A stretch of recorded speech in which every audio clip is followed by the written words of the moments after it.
વડોદરામાં master petrol pump પર આગ લાગવાનો બનાવ સામે આવ્યો છે। પેટ્રોલ પુરાવા આવેલી કારમાં અચાનક આગ ભભૂકી ઉઠી હતી। કર્મચારીઓએ ફાયર ઉપકરણોની મદદથી આગને કાબૂમાં લીધી હતી। કારની ટાંકીમાં લીકેજ હોવાના કારણે આગ લાગી હોવાનું અનુમાન સામે આવી રહ્યું છે। કારમાં આગ લાગવાની ઘટનાના સીસીટીવી ફૂટેજ પણ સામે આવ્યા છે।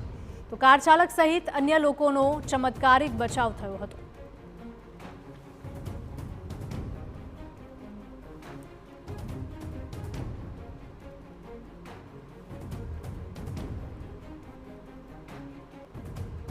संवाददाता निकुंज जोड़ाई गया है વધુ અપડેટ સાથે। નિકુંજ, માસ્ટર પેટ્રોલ પંપ પર આગ લાગવાનો બનાવ સામે આવ્યો છે।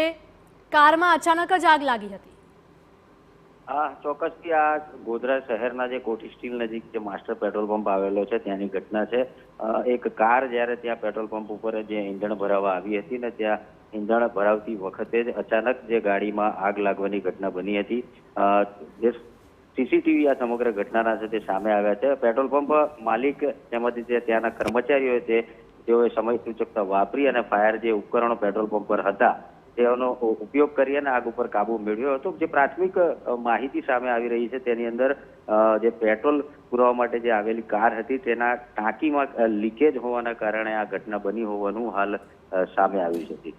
જી નિકુંજ, માહિતી બદલ આપનો આભાર। तो आ घटना में कोई जानहानिना समाचार नहीं सामे आव्या। पेट्रोल पंप पर भीषण आगना दृश्यों त्यां लागेला सीसीटीवी में कैद पण थया।